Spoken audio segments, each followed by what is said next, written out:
sa naň trošku viacej pozrieť, keby ste piatáci, by ste sa ešte neučili gotika, renesancia a tak ďalej. Ste sa o týchto slovách neučili, ale keď sa trošku lepšie naň pozriete, tak vidíte, že napríklad je tam aj gotika, to sú také tie zlomené holu, je tam aj barokika, poriadne renesancia, áno, tie arkády, čo tam vidíte. On bol predstavovaný.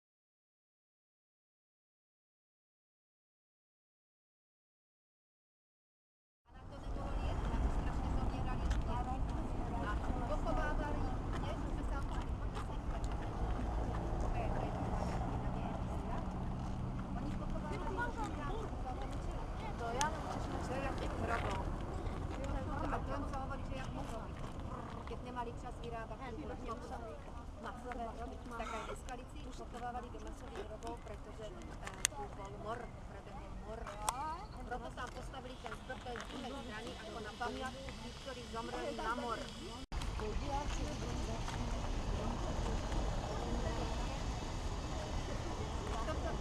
Tento král sa volá Ľudovít Přemysl. A on dal privilégia. Čo sú to privilégia? Zákony? Ne, výhody, určité výhody. Napríklad také mesto Skalica si mohlo obohnať celé mesto múrem. Tento král Ľudovít I. Veľký Skalici dal tie privilégia, tie výhody. Dobre, Skaličani, môžete si obohnať mesto múrom a ten múr bol až 2 a vysoký 6,5. Také veľké mali Skaličania opäť. Hradby. Tento panovník im to zaručil. No ale skončil zle tento Ľudovít I. Veľký.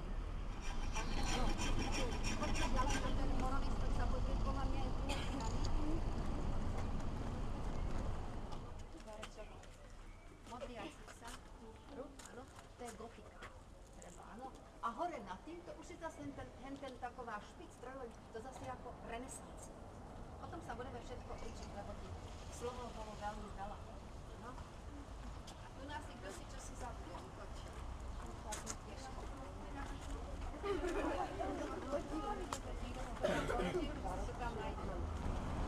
Tieto obrovy, tak toto postavili po tom strašnom mori, ktorý a postavili to na pamiatku tých, ktorí sú pochovaní v masovom hrobe.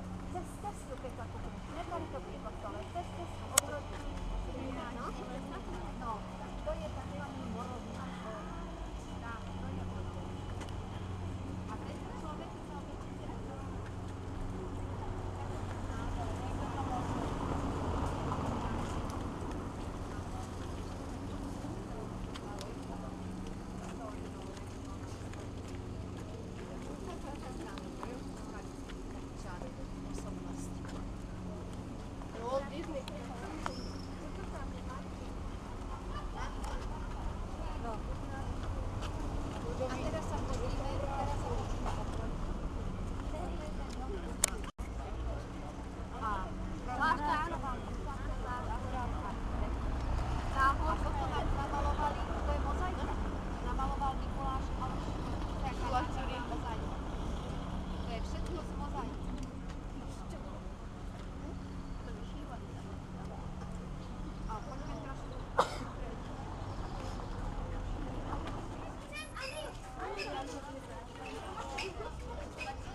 a hlavne služby.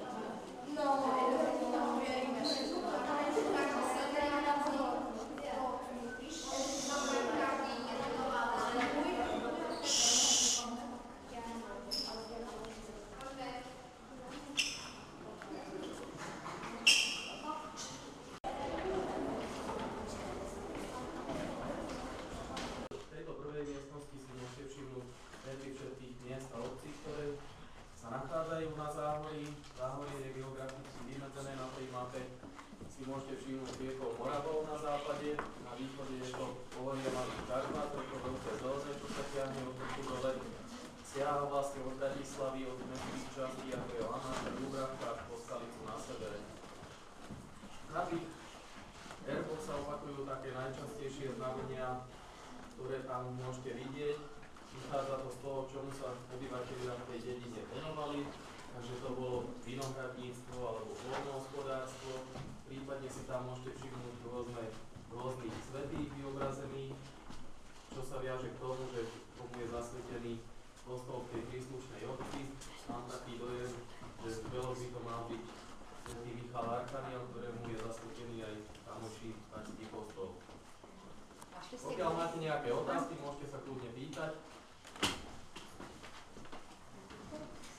niekde videl belov? Znak belov? No. Tak sa Petroves a Smolenské. Petrová ves je, nájdete si, a Smolinské si ešte nájdete.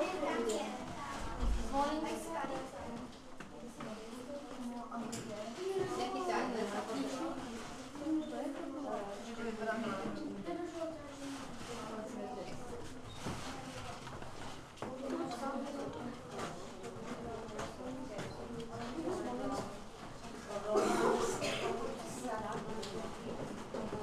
Takže ste si to pozreli, parlamentu, aj Československého parlamentu, zomrel v roku 1927, bol to inak lekár, ktorý študoval vo Viedni. No a túto mal sústredené vlastne svoje zbierky. Hlavnou časť týchto zbierok tvorili, ako si môžete všimnúť, rôzne čbány a taniere. Sú to výrobky Habánov a potom aj ich pokračovateľov z konca 17. až 19. storočia.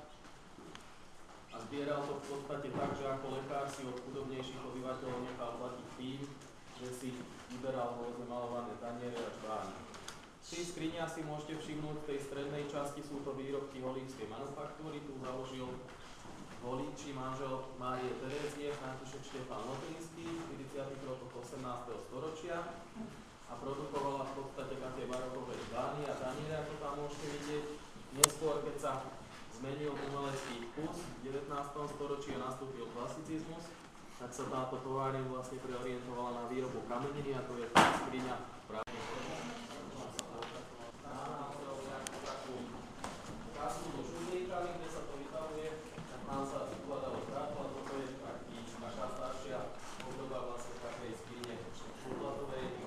Vykladalo sa do toho najmä sukne a rôzne šatskôr, niekedy aj potraviny sa tam vykladali, lebo kedysi tie domy nemali nejaké podlahy, všetko bolo z dreva, podlaha bola len z ubitej zemi, takže aby sa im tam nedostali nejaké myši, tak si to zanechali do takej skrine. A na tých paneloch vzadu pod schodami si môžete všimnúť rôzne osobnosti, ktoré sa venovali vlastne zbieraniu tej materiálnej kultúry, teda rôznych krojov, výširiek na zádvorí, alebo zapisovali rôzne povesti alebo piesne. Je tam napríklad doktor Pavel Blaho. Keď som spomínal toho Dušana Jurkoviča, ktorý projektoval tento dom v tom secesnom slovu, tak on bol známy tým, že sa inšpiroval ľudovými vzormi, ktoré aplikoval potom pri svojej práci. A môžete si tam na tých paneloch všimnúť, že pri tom zbieraní tých ľudových vzorov, túto prechádzal tieto veci, ktoré tu sú, tak sú tam napríklad náčrty aj z Plutov a Kbelov, rôznych týchto ľudových prvkov, ktoré potom teda zapracovával do tejto svojej architektúry. No, v tejto vitríne si môžete všimnúť predmety. Je to v podstate taký najnovší prírastok do našej expozície, takže sme ju sa umiestnili hodne to doplňa. To je tiež odniekal zo Skalice, alebo? Toto je, myslím, že lokalitu ani nemáme určenú. Veci. Je to od jedného zberateľa. Klobúk dolu, že sa toho teda vstal.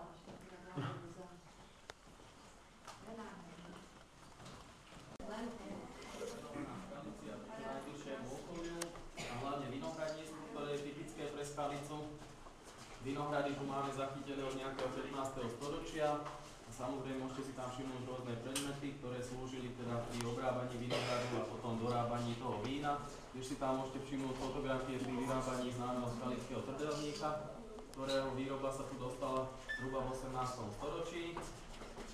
Ďalej je to tradičné pastierstvo a poľnohospodárstvo, ten čierny ženský kroj, to je z Častova, čo je obecne ďaleko Senice.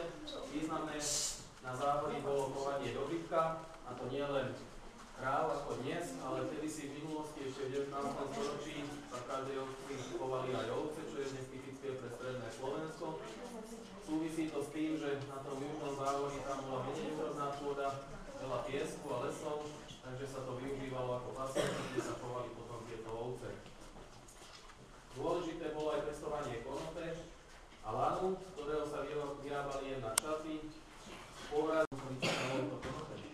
keď sa to vytrhalo to konope, tak sa to potom muselo namočiť asi na mesiac, potom sa to lámalo, na tomto sa to vyčesávalo, aby z toho vznikli vlákna a potom sa to spriadalo vlastne na polovrátku.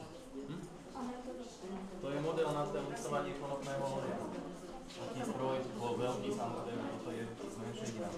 Čo do týchto nádob sa to potom dáva ten olej z toho vylesovaného.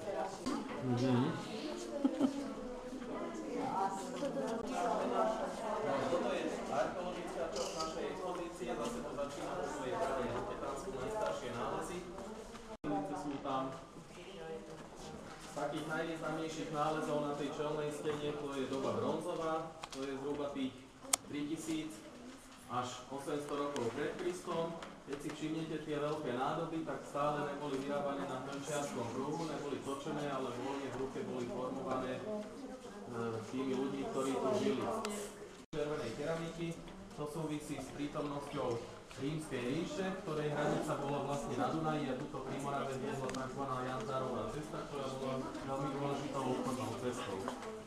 A samozrejme teda sa tu vyskytol potom platidla. No a po sťahovaní národov, kedy sa tu vystriedali rôzni Huni, Avari, Ostrogoti, Vizigoti, tak prichádzajú Slovania niekedy v 5. storočí. To sú v podstate tieto nálezy, ktoré si tu môžete všimnúť. Nemuseli platiť nejaké clá, mýta, volili si vlastného riptára, farára, okrem toho samozrejme museli dbať aj na poriadok, aby tu bol v meste. Na čele toho takej tzv. Mestskej polície v tej dobe stal mestský kapitán, tam si môžete všimnúť jeho šablu pod tou uniformou zavesenú. Hen takú uniformu nosili tí jeho podriadení, tí dráby tzv. No a samozrejme ten dereš slúžil na vyplácanie trestov, bol to jeden z tých menej ťažkých trestov, takže rôzne drobné kráteže sa na ňom trestali palicovaním, tú palicu tam môžete vidieť, takže sa tam odsúdený v podstate stripol a bol vyplácaný na chrbát.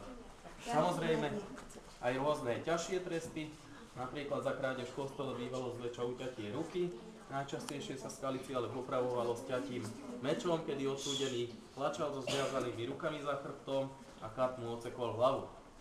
Ale zachovali sa aj správy, že tu mali aj nešikovných katov, tak napríklad zo Šaštína sa sťažovali, že tak nešikovného kata im tam poslali, požičali Skaličania, že toho popraveného až na nejaký 6. raz zoťal.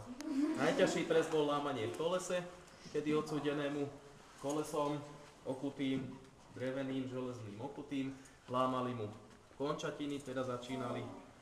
Lepší prípad bol, keď začali od krku, tedy mu praskli chrbticu, takže hneď bol mŕtvý. Keď začali od končatín, tak zaživa mu lámali tým kolesom končatiny, ruky, nohy a podobne. Krajčírova zóna v 17. a 18. storočí najväčším a najvýznamnejším mestám v rámci Uhorska. Patrila medzi 5 najľudnatejších miest Uhorska a týchto slupeníkov fungovalo okolo 100 až 120 dielní. Ďalej sú tu aj manufaktúry, som vám spomínal tú Voličku, ktorú založil František Lotrinský na výrobu teda tej majoliky. Okrem toho bola veľká manufaktúra v Šaštíne, textilná, ktorá vyrábala takéto sukne, modrotlačové a podobne. Tam mala okolo 12 000 zamestnancov. V Kopčanoch zase malo pánstvo Repčinec veľký. Ďalej sú tu aj tlačiarne. Najvýznamnejším patrí Štárnikov a Skaločerecká. Tam sú najvýznamnejšie dva také druhy tých spolu, sú to potravné družstva, ktoré fungovali ako dnešné potraviny a tí, ktorí tam boli členovia, mali tam nejaký svoj podiel, tak mali lacnejší nákup, alebo to boli peňažné ústavy, ktoré v podstate fungovali ako banky a požičiavali peniaze zase tým svojim členom na nižší úroveň.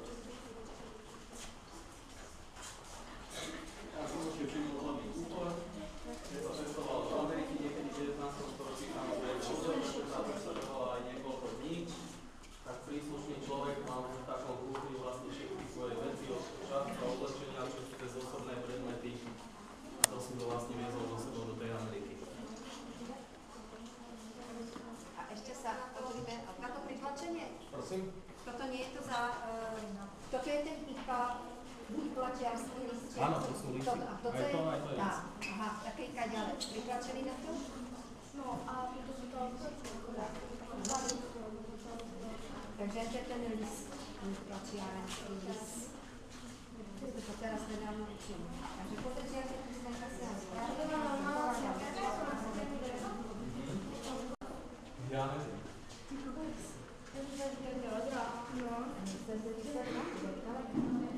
sa na tom písalo. Pani tohle hejtla pár čukali. Kedy si on to tu predával, chodil s tým po krčmách, keď nemal peniaze a ponúkal to na pár korun.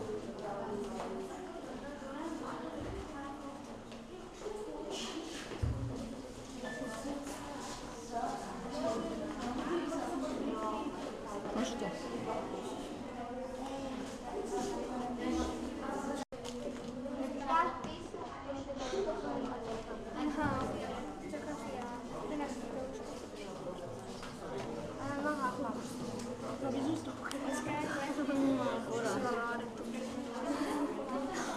Ďakujeme.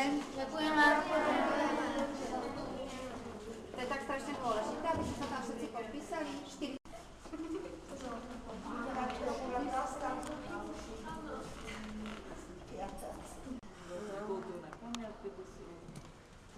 Zoberieš mamku, sestru, tatka. Oni radšej idú nakupovať a voľby na chvíľu. No, ďakujeme teda pekne, dovidenia. Jo, to by bylo torta.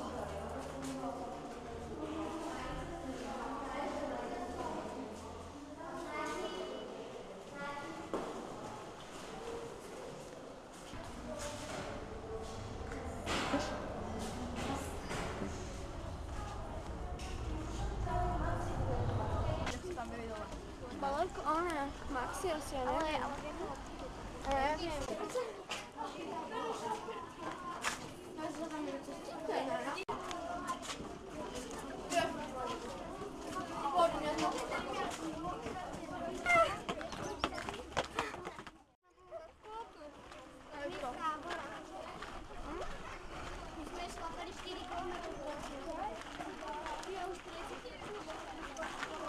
A já?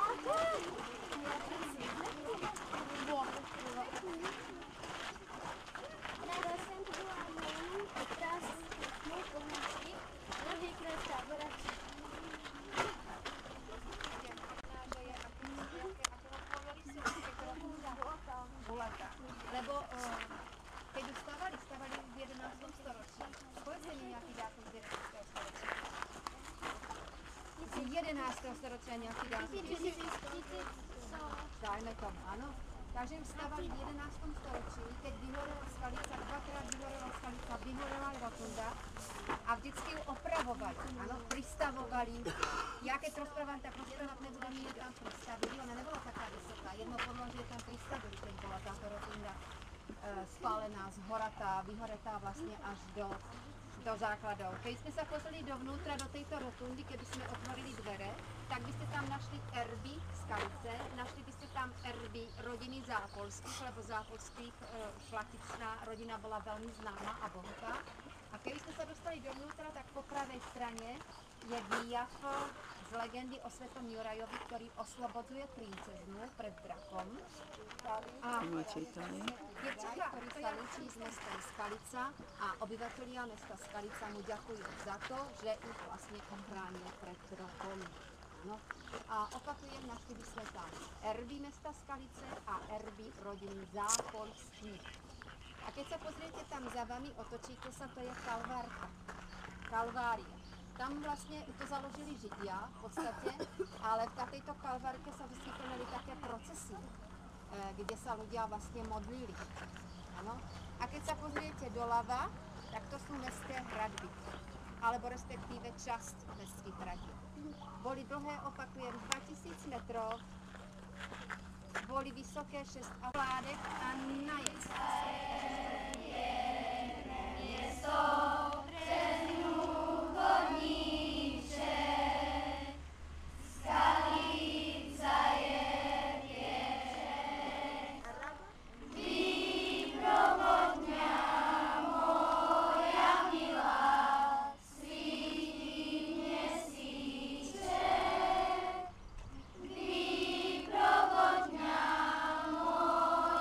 Milá,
No. Ja som na tom zámku bola na skúške.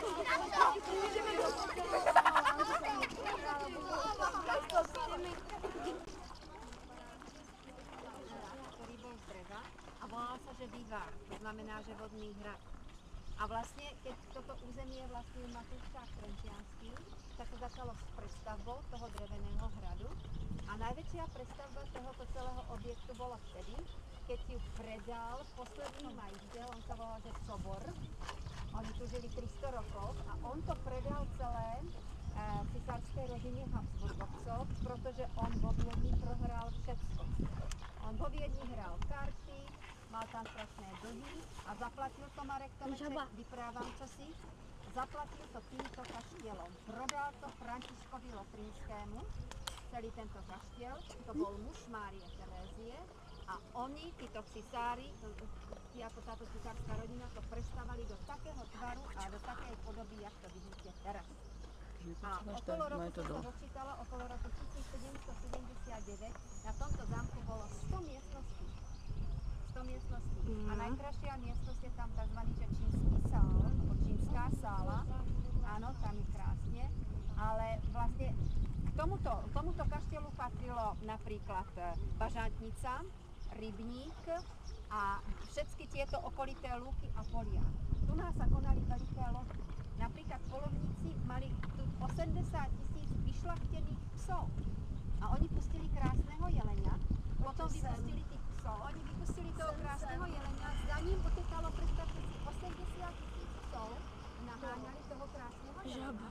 Potom na koňoch vyzvalala šlachta a lovili toho krásneho jelenia. A roľníkom, keď tu pošlapali všetky polia, tak tým roľníkom dali ako náhradu za to, že sme vám pošlapali polia. Áno. Takže bohužiaľ dneska zámok chátrá. Keď sa pozriete naľavo, tak vidíte, že vlastne celý tá múrová obruba padla. Áno. Ale ten tam už dáva mesto Holič nejaké financie a vidíte, že tu je treba ten nováčok. Nová strecha, vnútri je nejaká renovácia, ale pomaly, ale iste ten zámok stáva z mŕtvych.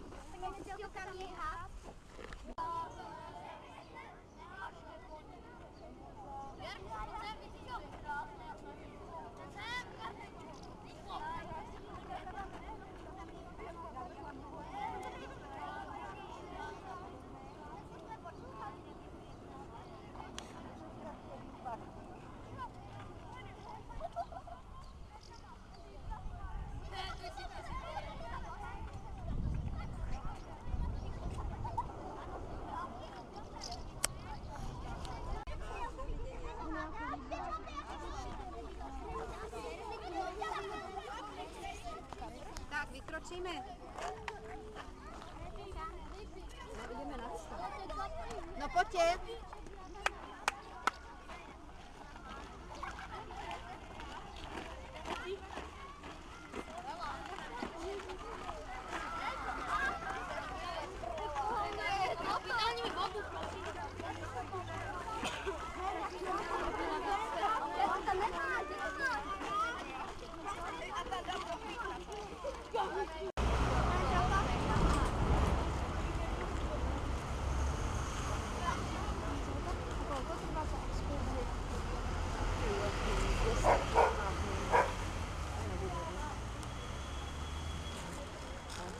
Končí, ako chcete.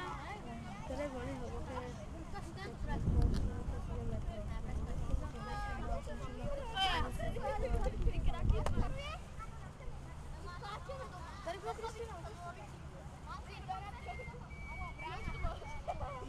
Nebolo to tam, jak ty berego?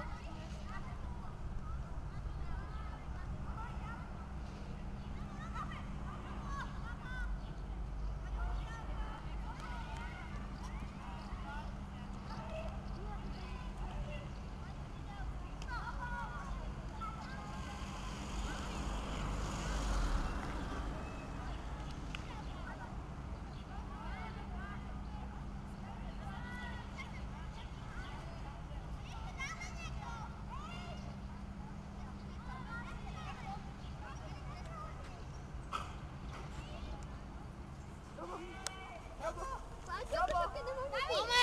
Skopka medzi stromami! Už sa.